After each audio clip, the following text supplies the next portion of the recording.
Bismillahirrahmanirrahim. Assalamualaikum warahmatullahi wabarakatuh. Alhamdulillahi ala ihsanihi wa syukru lahu ala taufiqihi wa amtinanihi. Wassalatu wassalamu ala asfiyaihi wa khairi khalqihi wa ala alihi wa ashabihi wa man sanna bisunnatihi ila yaumi liqaihi. Ashhadu an la ilaha illallah ta'ziman li sya'nihi wa ashhadu anna Muhammadan abduhu wa rasuluhu ad-da'i ila ridwanihi. Amma ba'd. Segala puji bagi Allah Subhanahu wa taala yang amat baik kepada kita. Segala puji bagi Allah Subhanahu wa taala yang masih juga melimpahkan kenikmatan di saat kita belum juga berhenti dari kemaksiatan.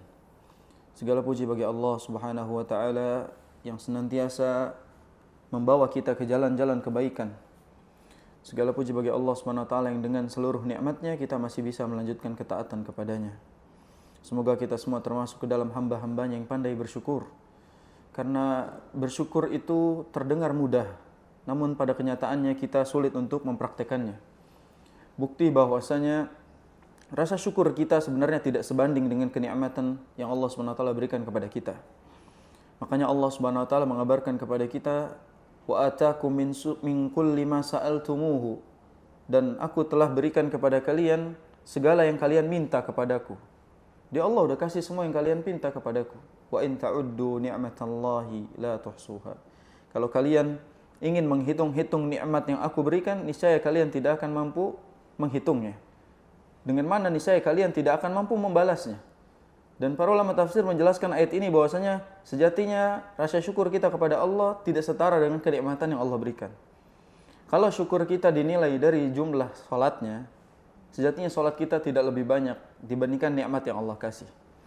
Kalau syukur kita dinilai dengan sedekah, sejatinya sedekah kita tidak akan pernah cukup dengan apa yang Allah SWT berikan kepada kita. Sesimpel Allah SWT misalnya memberikan kita harta sekian, kita sedekahnya paling cuma berapa persen dari harta tersebut. Itu bukti bahwasanya rasa syukur tidak akan mungkin lebih besar daripada nikmatnya. Tapi apa yang Allah cari? Allah cari adalah bentuk syukurnya, sekecil apapun ada syukurnya. Dan sekecil-kecilnya syukur adalah yang keluar dari lisan. Ketika kita mengucapkan Alhamdulillah. Itulah alasannya kenapa bangun tidur kita harus membaca Alhamdulillah.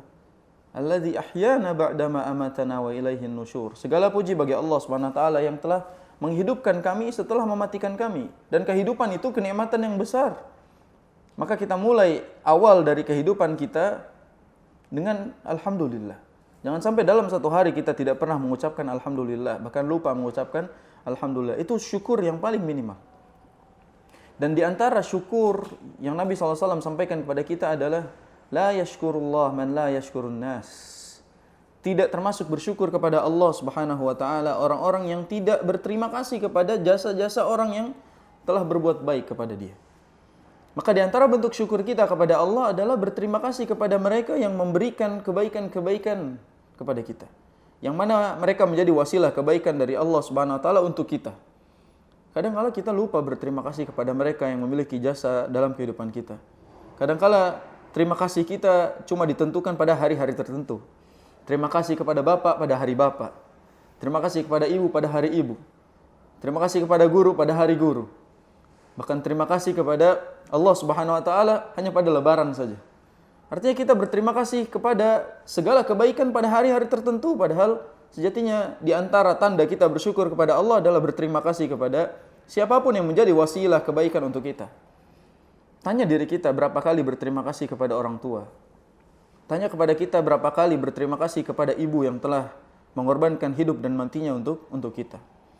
Tanya kepada diri kita berapa kali kita berterima kasih kepada ayah yang telah mengorbankan hidupnya untuk kita. Kadang-kala kita lupa dan ada rasa ingin berterima kasih saat mereka sudah tidak ada.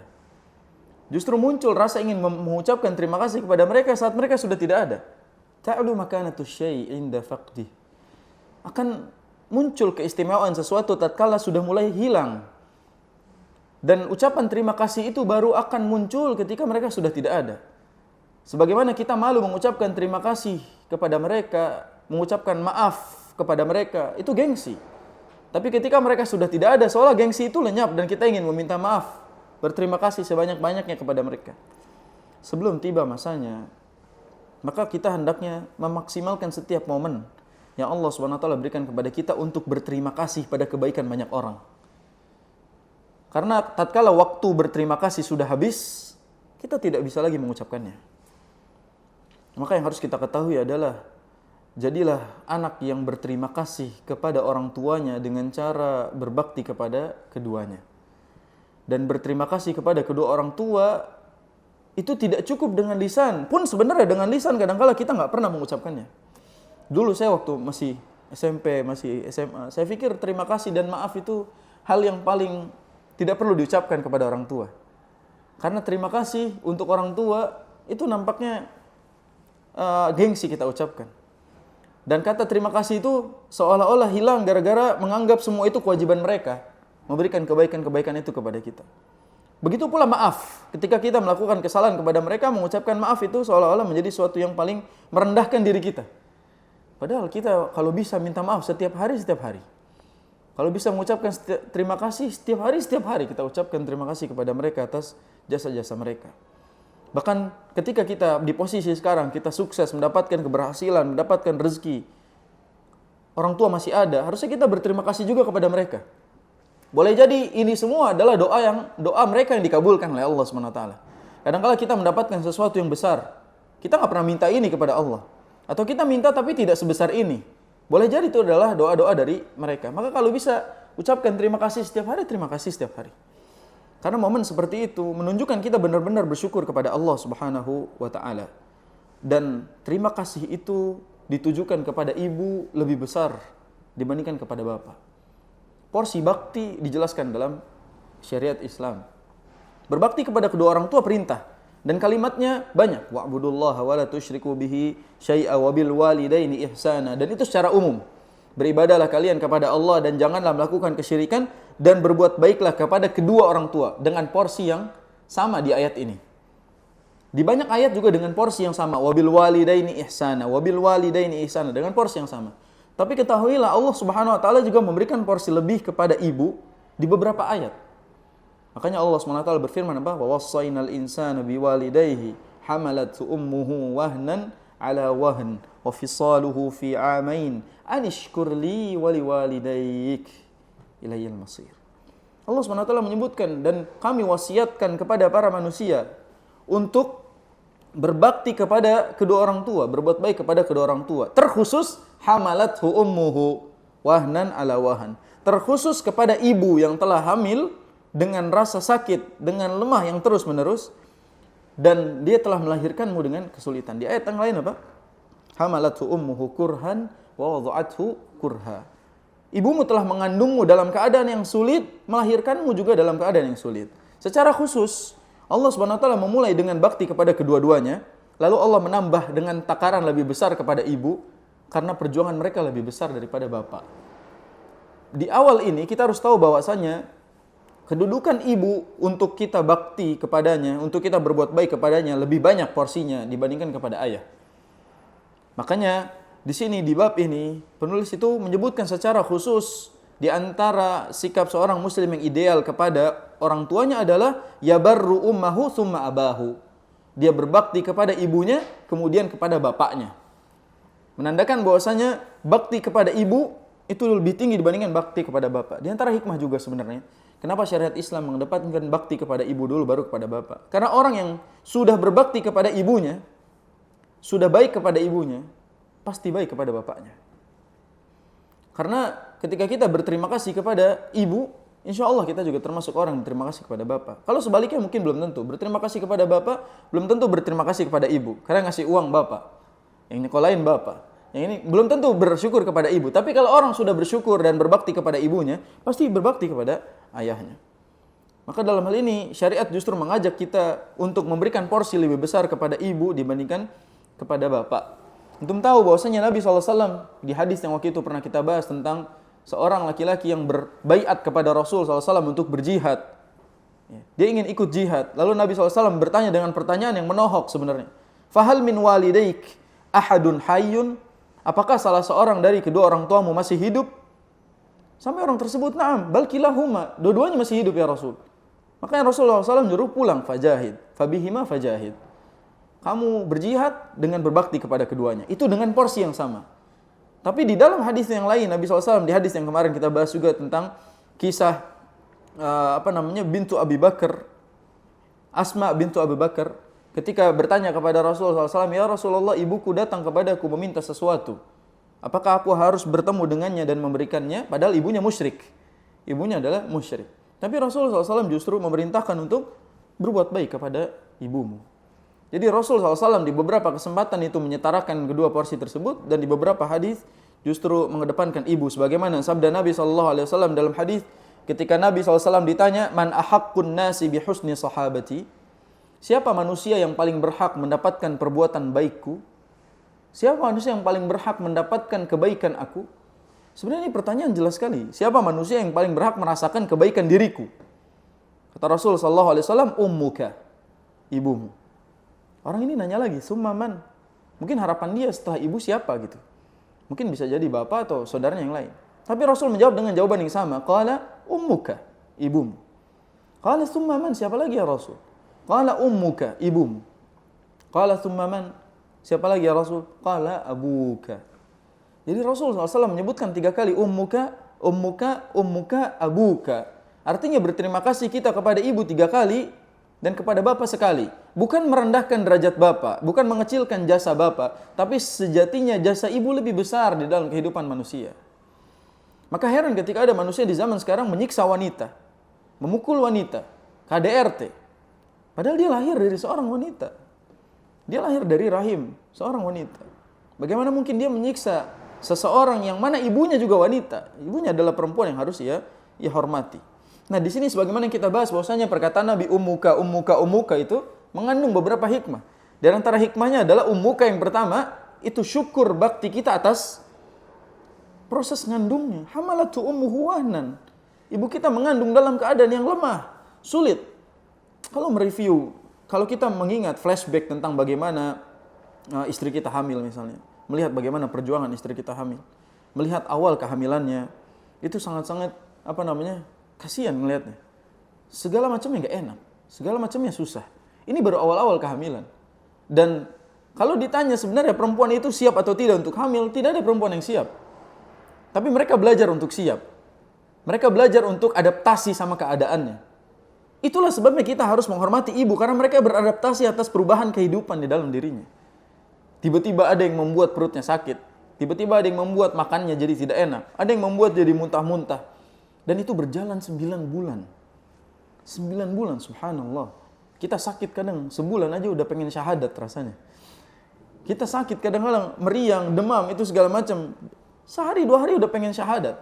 Ini ibu sakit 9 bulan merasakan sakit. Dan sakitnya itu bukan menurun, tapi menaik dari bulan ke bulan. Kadang suami egois, tidak melihat bagaimana perjuangan istrinya ketika mengandung. Harusnya dia flashback bagaimana ibunya dahulu mengandung dia. Saya ketemu beberapa teman yang melihat bagaimana istrinya mengandung sampai lahir. Dia bilang, saya cuma mendapat 1 hikmah dalam proses ini. Saya jadi merasa bersalah kepada ibu saya sendiri. Jadi saya merasa bersalah kepada ibu saya. Jadi dia bilang, mungkin adanya proses ini justru menampar saya untuk mengingat bagaimana jasa ibu saya. Dan dia ngomong kayak gitu karena ibunya sudah tidak ada. Jadi dia ngomong kayak gitu, pas saya nemenin istri saya lahiran, yang saya ingat cuma ibu saya. Mungkin momen tersebut itu pernah terjadi tentunya pada ibu saya, dan saya melihat betapa sakitnya perjuangan tersebut. Bagaimana hamilnya, saya melihat bagaimana perjuangan istri saya ketika hamil misalnya. Susahnya bagaimana, makannya kayak gimana, dan segala macam perjuangannya itu betul-betul jelas mengapa ibu lebih utama yang pertama adalah atas kehamilannya. Bukankah kita ingat kisah bagaimana di zaman Umar bin Khattab ada seorang orang Yaman yang datang ke Mekah, ke Ka'bah, lalu dia tawaf sambil menggendong ibunya. Dia tawaf sambil menggendong ibunya. Kita aja sendirian jalan tawaf, itu pegel-pegel, capek. Dia tawaf sambil gendong ibunya. Muter Ka'bah, tawaf segala macam. Terus dia bertanya kepada Umar bin Khattab, ya Amirul Mukminin, wahai Umar, apakah ketika aku membawa ibuku tawaf, menggendong ibuku jauh seperti ini sudah membalas jasa kebaikan ibuku? Maka kata Umar, tidak. Meskipun dibandingkan dengan setetes darah saat ia melahirkanmu. Setetes darah saja enggak setara. Maka ini bukti tinggi sekali proses melahirkan itu di hadapan Allah Subhanahu wa taala, sehingga tidak ada yang bisa membalas perjuangan itu. Dan seorang ibu yang sedang hamil itu berada fisabilillah, di jalan Allah Subhanahu wa taala. Dia berada di jalan Allah Subhanahu wa taala. Jadi bakti yang pertama, ummuka yang pertama itu karena proses mengandung yang sangat berat, sangat penuh perjuangan. Wahai para suami, terkadang ketika istrinya sedang hamil, itu ada di posisi paling ngeselin. Istri sedang ngeselinnya di saat hamil. Ya. Tapi ketahuilah bahwasanya proses itulah yang menyebabkan kita harus berbakti kepada ibu kita. Proses itulah yang membuat kita harus berbuat baik kepada ibu kita dan menghargai derajat perempuan. Dan ummuka yang kedua itu karena proses lahirannya. Kalau tadi orang yang menggendong ibunya tidak setara setetes darah pun, maka perjuangan apa yang bisa menutup jasa-jasa ibu kita dalam proses melahirkan kita? Ketahuilah ibu ketika melahirkan itu nggak ingat dirinya. Dia nggak ingat lagi dirinya. Pokoknya yang penting nih bayi lahir. Dia nggak mikirin dirinya di posisi itu. Dan saya menyaksikan sendiri bagaimana perempuan ketika melahirkan. Karena saya sendiri nemenin istri saya dari awal sampai selesai. Semuanya saya lihat prosesnya. Saya lihat semua proses bagaimana melahirkan. Saya sebenarnya janji pada diri saya sendiri. Ya Allah, buat anak ini lahir di momen saya bisa menemani dari awal sampai akhir.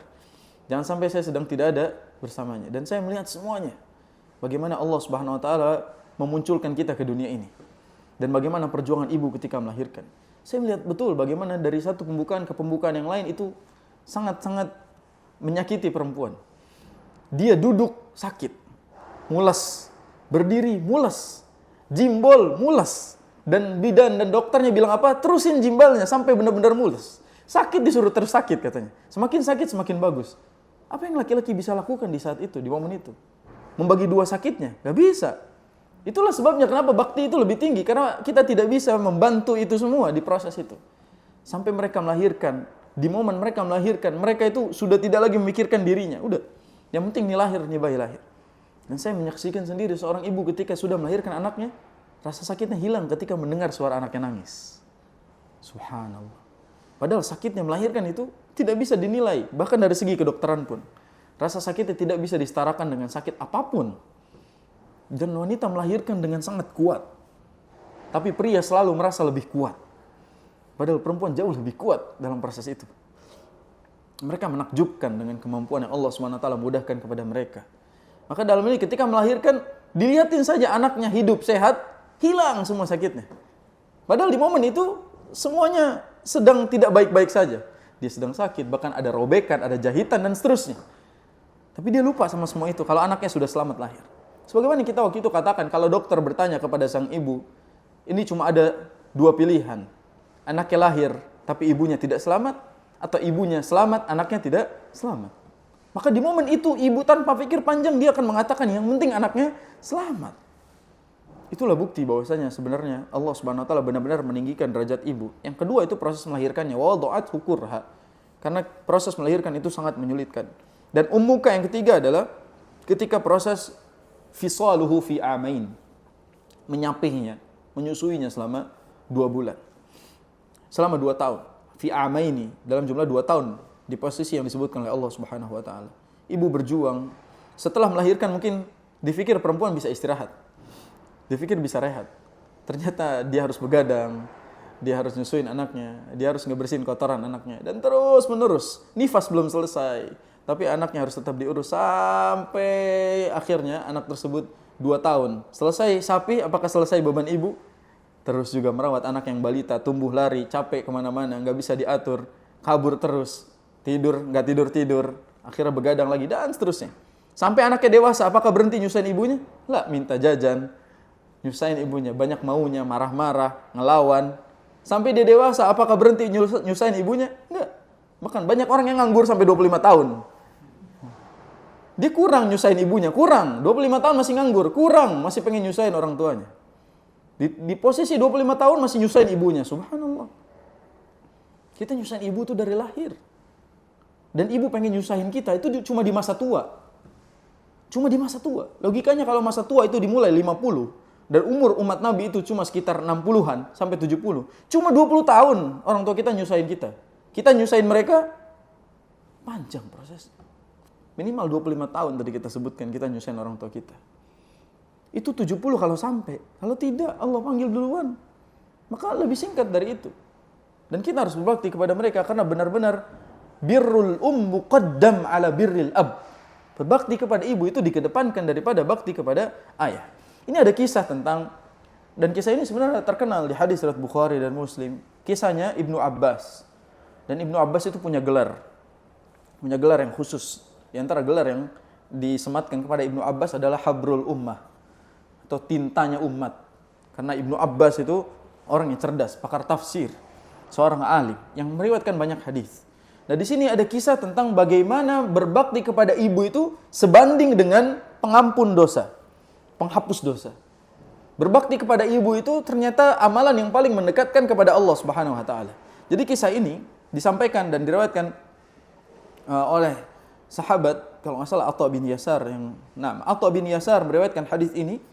Dia mengatakan, faqad jaa rajulun, ada datang seorang laki-laki kepada Ibnu Abbas.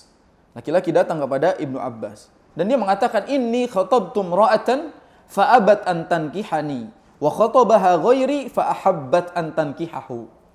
Jadi ceritanya laki-laki ini datang curhat kepada Ibnu Abbas, wahai Ibnu Abbas, aku datang kepada seorang wanita untuk melamarnya. Dan ketika aku melamarnya, dia menolakku. Dan ketika orang lain datang melamarnya, dia menerimanya. Jadi si laki ini sakit hati. Terus dia bilang, faghirtu 'alaiha, aku kesel, cemburu buta sama orang tersebut. Faqataltuha, aku bunuh perempuan itu. Jadi dia melamar ditolak, tiba-tiba laki-laki lain melamar diterima, dia kesel. Gila, lamaran gue ditolak. Faghirtu 'alaiha, aku kesel sama dia karena dia nolak saya, justru nerima yang lain, saya bunuh dia. Dosa besar membunuh. Dan sebenarnya di ungkapan faghirtu 'alaiha ini menunjukkan bahwasanya ambisi itu harus diredam. Dan ambisi seseorang itu harus dibangun dengan dua hal. Sesuai dengan perintah syariat, dan yang kedua sejalan dengan kebaikan. Jadi kalau misalnya itu bagian dari norma-norma yang baik, lanjutkan.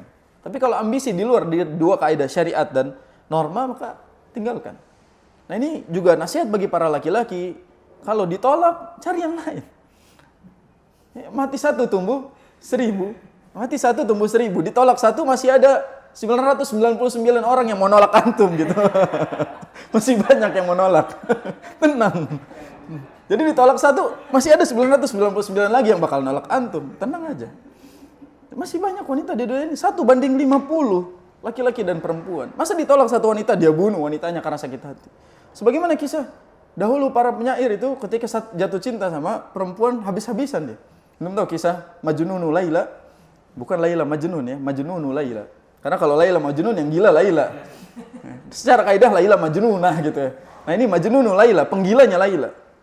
Dia mencintai Laila itu sampai tidak ada wanita yang bisa menggantikan posisinya. Laila nikah sama orang lain, dia masih cinta, dia tunggu jandanya. Laila udah janda, ditungguin sama dia. Pokoknya dia harus sama Laila, karena nggak ada perempuan lain selain Laila di matanya. Sampai semua yang berkaitan dengan Laila sama dia dibuatkan syair, rumahnya, semuanya dibuatkan syair sama dia. Saking gilanya sama Laila. Faghirtu 'alaiha. Ghirah seseorang yang tidak didasari oleh pertolongan Allah dan taufik Allah SWT menyebabkan kita melakukan keburukan. Lihat sabda Nabi SAW, ihris ala ma yanfa'uka wasta'in billah. Kalau semangat, dasari dengan pertolongan kepada Allah SWT. Jangan main-main.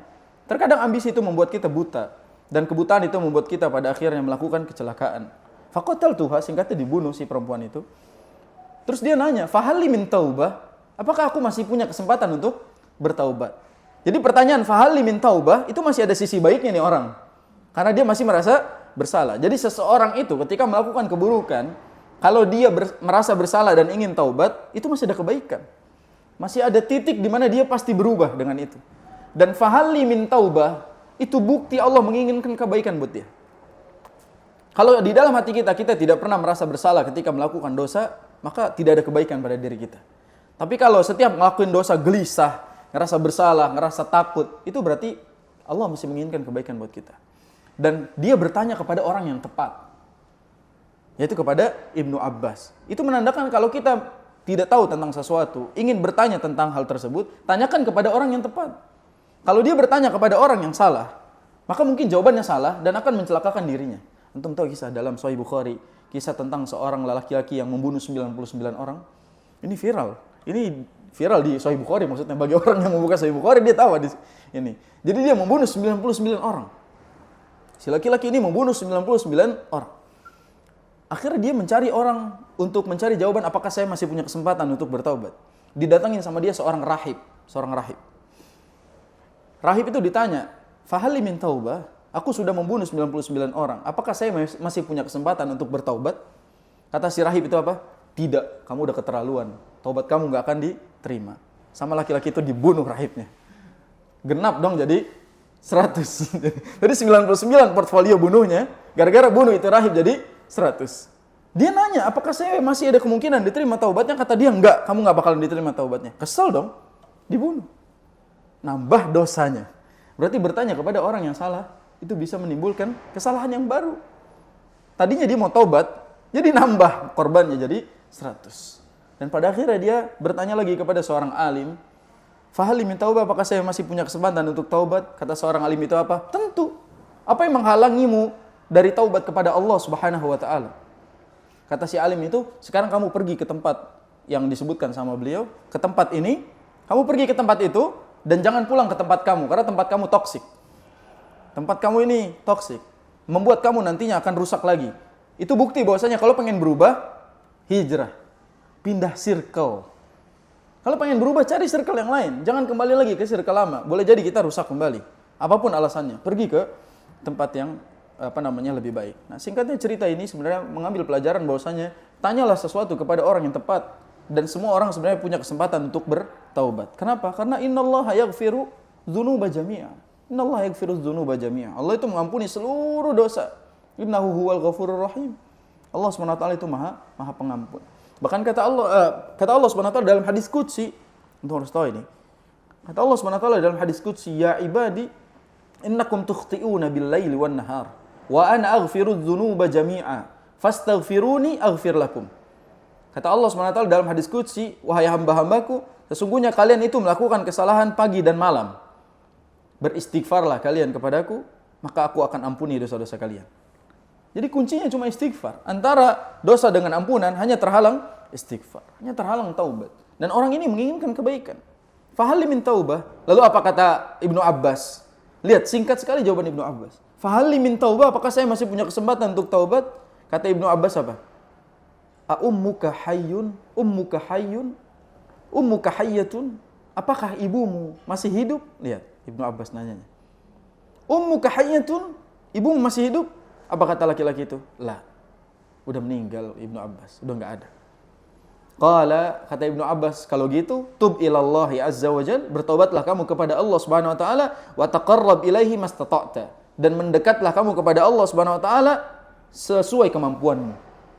Lihat pertanyaan pertama Ibnu Abbas apa? Ibumu masih hidup? Atas dosa yang ia lakukan itu membunuh, jaminannya atau penghapusnya ternyata apa? Ibu yang masih hidup. Kalau dia saat itu jawab na'am, pasti disuruh berbakti kepada ibunya.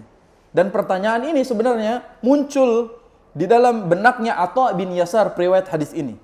Karena beliau penasaran dan ingin mendapatkan kebenaran.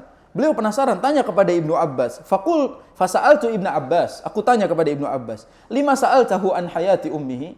Kenapa kamu tanya tentang hidup ibunya masih hidup atau tidak? Apa korelasinya sama dia ngebunuh orang?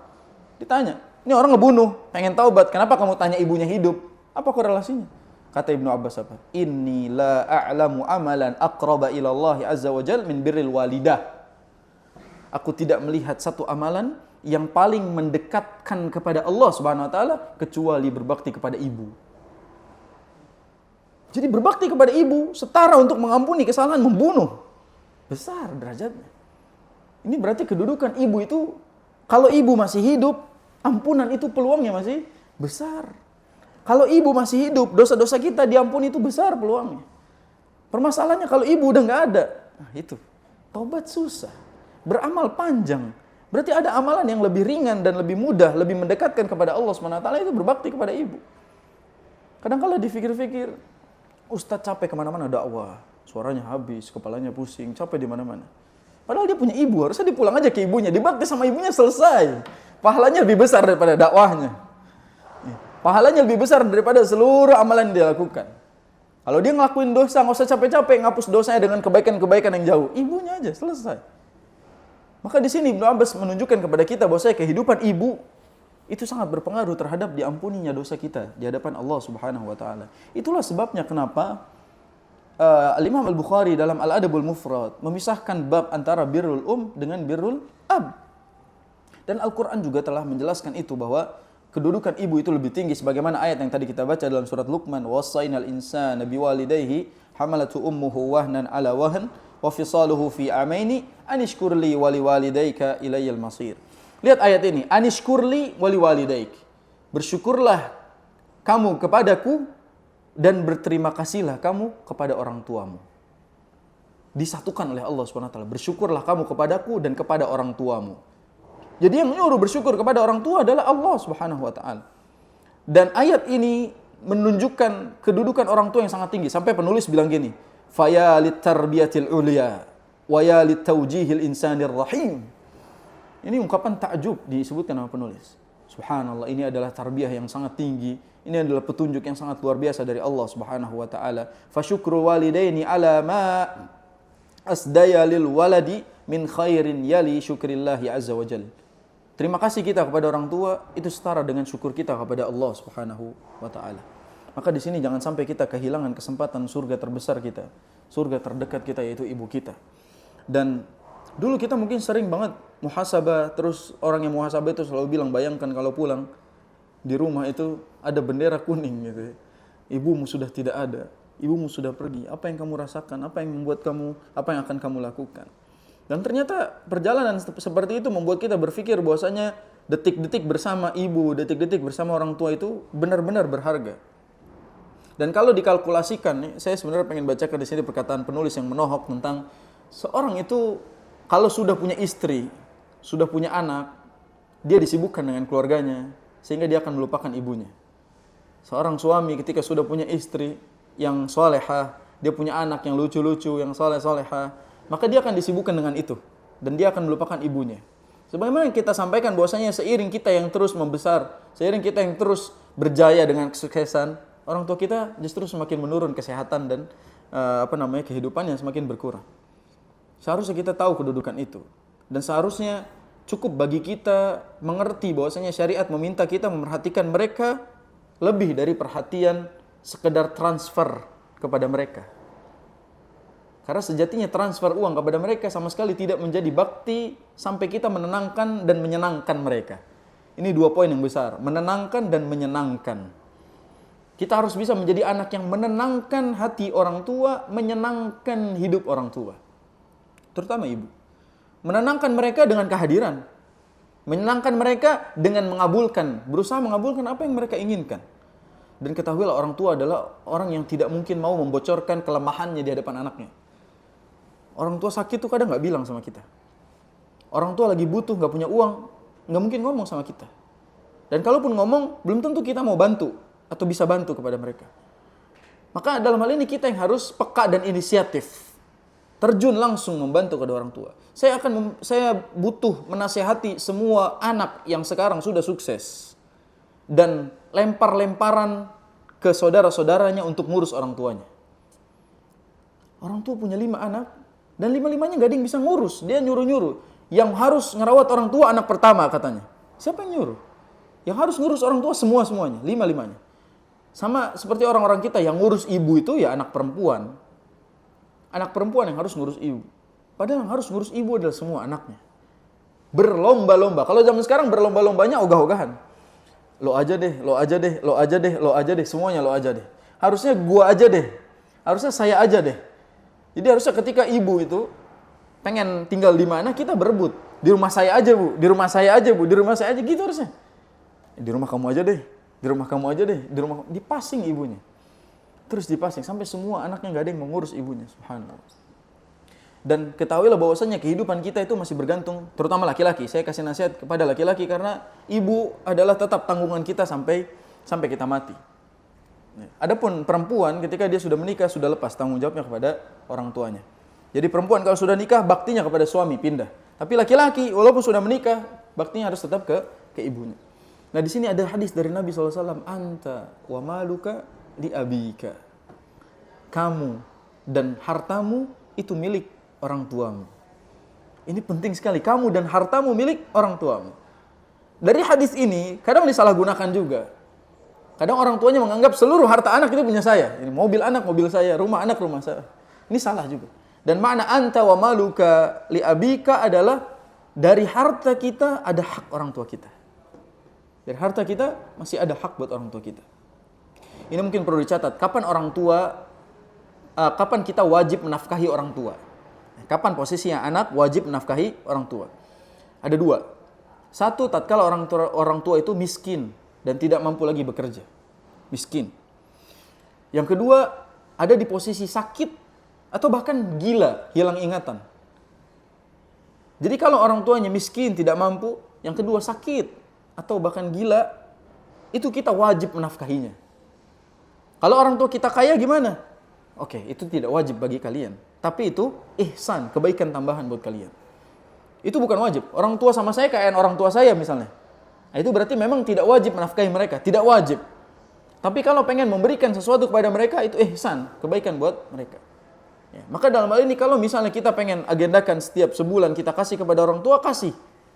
Kita lihat orang tua kita butuhnya berapa. Dan kita siapnya berapa. Nah di hadis ini, kalau kita teruskan hadis ini, ada sabda Nabi SAW, Inna min atyabi kasbikum, inna auladakum min atyabi kasbikum, kata Nabi SAW. Sesungguhnya, anak-anak kalian adalah penghasilan terbaik kalian. Makanya banyakin tuh jumlah anak. Buat 10. Satu anak target 2 juta. Sebulan 20 juta. Inna auladakum min atyabi kasbikum. Sesungguhnya anak-anak kalian adalah penghasilan terbaik kalian. Yang nyuruh Rasul. Berarti kalau kita sudah bekerja, kita sudah sukses, uang kita itu harusnya ada hak orang tua kita. Orang tua kita nggak usah kerja lagi, dia udah tua di rumah. Yang miris kadang-kadang orang tua udah tua banget, ngedorong-dorong jualan di jalan, hujan-hujanan. Kemana anaknya? Itu pertanyaannya, kemana anaknya? Sampai saya sering temuin driver ojol malam-malam kerja, udah tua, udah sepuh, penglihatannya udah kurang. Dia mesti kerja, kemana anaknya? Padahal anak-anaknya yang harus menanggung orang tuanya. Ingat, inna auladakum min atyabi kasbikum. Sesungguhnya anak-anak kalian adalah penghasilan terbaik kalian. Makanya betul, banyak anak, banyak rezeki. Betul. Itu Nabi yang bilang. Maka banyak anak, banyak rezeki. Bukan berarti orang tua boleh meminta ke anaknya, bukan. Tapi ini menandakan bahwasanya kehidupan orang tua saat dia ada di fase tidak lagi mampu, itu tanggung jawab anaknya. Dan ini kedudukannya ditimpa kepada suami. Ditimpa kepada suami. Jadi si suami ini berada antara beban menafkahi keluarganya dengan beban menafkahi kedua orang tuanya. Ini terakhir mungkin. Ketika si suami ini punya uang pas-pasan misalnya. Suami ini dalam bulan itu punya uang pas-pasan. Istrinya minta haknya, minta nafkahnya. Ibunya juga lagi butuh. Mana yang dikedepankan? Nafkah dulu kah? Atau ibunya dulu kah? Ini yang menyebabkan banyak perceraian di zaman ini. Karena dia mengedepankan ibu. Sampai ada kata-kata apa? Suami saya ini masih pengen dimomong ibunya. Masih nempel terus sama ibunya. Saking ininya membela ibunya. Padahal nggak salah laki-laki seperti ini. Ini laki-laki yang berbakti kepada kedua orang tua. Hanya saja dia tidak bisa memposisikan dirinya sebagai suami. Para ulama sepakat bahwasanya nafkah kepada istri itu wajib. Berapapun jumlahnya. Makanya liyunfiq dzu sa'atin min sa'ati. Wa man qudira 'alaihi rizquhu falyunfiq mimma atahu Allah. Jadi berikanlah nafkah kepada istri kalian. Dan kalau Allah SWT menguji kalian dengan harta yang kurang, kalian diuji dengan kekurangan harta, kasih mereka berapapun yang kalian punya. Kasih mereka berapapun yang kalian punya. Ini kedudukan istri lebih tinggi derajatnya. Maka ketika uangnya pas-pasan betul, hanya cukup untuk nafkah, kedudukan di sini nafkah dulu. Nah, orang tua kita carikan solusinya yang lain. Tapi kalau kita punya kelebihan harta, maka orang tua punya hak dari uang kita. Adapun jumlah nafkah istri dengan uang yang dikirim kepada ibu itu kembali kepada masing-masing. Pertanyaannya, bolehkah kita samakan nafkah yang kita kasih kepada istri dengan uang yang kita kasih ke ibu? Boleh sama? Gimana jawabannya kira-kira? Istri sekian, ibu juga dapat sekian. Bolehkah? Kita lihat kalau misalnya jumlah sekian itu sudah mencukupi kehidupan si istri, itu boleh. Tapi kalau jumlah sekian disamakan dengan ibunya dan istrinya empet-empetan, susah banget sama uang ini, dia dosa, suaminya dosa. Maka jumlahnya harus dibesarkan untuk nafkah kepada istrinya. Kaidah Islam itu memberikan nafkah kepada istri, bukan menyerahkan harta seluruhnya kepada istri. Karena suami zaman sekarang dijajah sama istrinya. Ya ATM-nya semua, ya password bank M-bankingnya semua ada di istri. Gajinya ditransfer ke rekening istri. Nah, suami melarat. Bahkan suami mau Jumatan, minta uang amal ke istrinya. Mah saya mau Jumatan, mah ada nggak uang? Saking nggak pegang apa-apa tuh, subhanallah. Jadi nafkah kepada istri itu di tangan suami. Yang ngatur keuangan dalam syariat itu suami. Istri hanya mendapatkan nafkahnya. Ini untuk kebutuhan makannya, ini kebutuhan nafkah dia. Dipisahkan. Nah, dia harus pegang sisanya. Nah, sisanya bisa digunakan untuk berbakti kepada ibunya. Pertanyaannya, kalau uang semuanya ada di istrinya, gimana cara mau transfer ke ibu? Mau transfer ke ibu? Harus ngomong dulu sama Perdana Menteri kan kalau gitu. Sama Bundahara ya kan. Kita harus ngomong dulu sama Bundahara. Kalau Bundahara nggak izinin, nggak transfer, nggak jadi kebaikan kita. Nggak jadi bakti kita. Dan sampaikan kepada para istri bahwasanya yang hak mereka itu saja yang dikasih. Selebihnya itu hak kita. Nah, bagi kita suami-suami yang sedang dijajah, semoga Allah merdekakan. Semoga Allah kasih kemerdekaan. Ya. Karena kemerdekaan yang hakiki adalah saat kita bisa berdiri di atas kemampuan kita, bukan menjadi suami-suami yang takut sama istrinya. Maka soal harta itu kita harus jelas bagaimana kita bisa memisahkan antara istri dengan ibu. Karena bakti kepada ibu itu jadi sulit gara-gara ini. Gara-gara ini. Karena semua kita di tracking. Semuanya di tracking. Berapa transfer ke ibu, berapa ini di tracking buat apa? Nggak ada hak mereka tahu kita transfer atau tidak ke ibu. Itu hak akhirat kita. Itu kewajiban kita. Mereka nggak perlu protes. Ada istri yang protes kita transfer ke ibu, istrinya red flag. Istrinya red flag. Nggak benar istri kayak gini. Maka dalam hal ini kita harus tahu kedudukan laki-laki itu anta wa maluka li abik. Maka hendaknya prioritas ibu itu jangan sampai ditinggalkan. Dan saya titip pesan terakhir adalah selama kesempatan bersama ibu masih ada, teruslah bersama dengannya. Karena kalau sudah tidak ada, membersamai kuburannya itu tidak ada rasa sama sekali. Kalau masih punya kesempatan berterima kasih kepada mereka, berterima kasihlah kepada mereka, karena berterima kasih merengek di kuburan tidak ada gunanya. Kalau masih punya kesempatan untuk meminta maaf kepada mereka, minta maaflah kepada mereka, karena sejatinya minta maaf nangis-nangis 2 hari 2 malam di kuburan tidak akan mendapatkan efek apa-apa. Sejatinya waktu itu adalah mahal, dan al-waktu anfasun la ta'ud. Waktu itu adalah nafas yang tidak bisa dihirup kembali. Sehingga hari-hari bersama mereka itu adalah sesuatu yang tidak akan bisa kembali lagi. Bersamai mereka, karena yang mereka cari kebersamaan. Bukan saldo uang yang setiap hari, setiap bulan kita transfer saja kepada mereka. Mereka mencari kebersamaan, mereka mencari kehangatan. Sebagaimana dahulu mereka bisa memeluk kita, menggendong kita, menggandeng kita, seharusnya itu bisa kita lakukan hari-hari ini kepada mereka. Dan bagi mereka yang sudah tidak ada, semoga Allah Subhanahu wa taala ampuni dosa-dosa mereka, dan semoga Allah Subhanahu wa taala mudahkan hisab mereka, dan Allah pertemukan kita semua nanti di dalam surganya. Amin ya rabbal alamin. Aqulu ma tasma'un. Subhanakallahumma wa bihamdika asyhadu an la ilaha illa anta astaghfiruka wa atubu ilaik. Wallahu a'lam bis-shawab. Assalamualaikum warahmatullahi wabarakatuh.